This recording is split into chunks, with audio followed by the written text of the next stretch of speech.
Alors, ici, je vous montre comment on fait pour additionner deux fractions qui vont avoir des dénominateurs différents. La règle pour la soustraction sera exactement la même. Hop. Mon petit chat. On recommence. Donc, la règle de soustraction sera exactement la même. Donc, si on a bien compris sur l'addition, et ben du coup, on aura tout compris. Je vous fais un calcul ici. Je vous mets un calcul ici. On a la fraction 2 cinquièmes plus 3 dixièmes. On sait que pour ajouter deux fractions, on doit obligatoirement avoir le même dénominateur, la même chose en bas. Si on n'a pas la même chose, on ne peut pas ajouter. Donc là, tel quel, je ne peux pas faire l'addition. Il va falloir que je transforme. Pour transformer, je vais remarquer que 5 et 10, ils ont une table en commun. On va pouvoir transformer mon 5. Si je multiplie par 2, je vais arriver à 10. Donc au numérateur, je vais pouvoir faire la même chose. Donc, je réécris mon calcul. Hop. Ma fraction jaune, je ne la change pas. On garde celle qui a le plus grand dénominateur, on ne la change pas.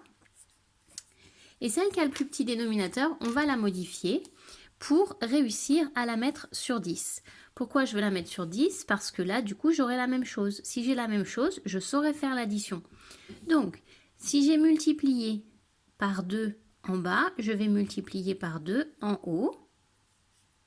On se retrouve bien avec la fraction bleue qui est égale à la fraction bleue. C'est la même chose. Je vous remets l'explication ici. 2 sur 5. Si je veux trouver combien ça fait sur 10, hop. Vous aviez vu dans le chapitre sur les fractions, si on multiplie le dénominateur et le numérateur par le même nombre, ça va bien rester égal. Donc, 2 fois 2, ça fait 4. Donc, ces deux fractions sont exactement égales. C'est le même nombre, écrit différemment. Donc, si j'écris 2 cinquièmes ou si j'écris 4 dixièmes, j'ai la même chose. Donc, on a bien deux fois le même calcul ici.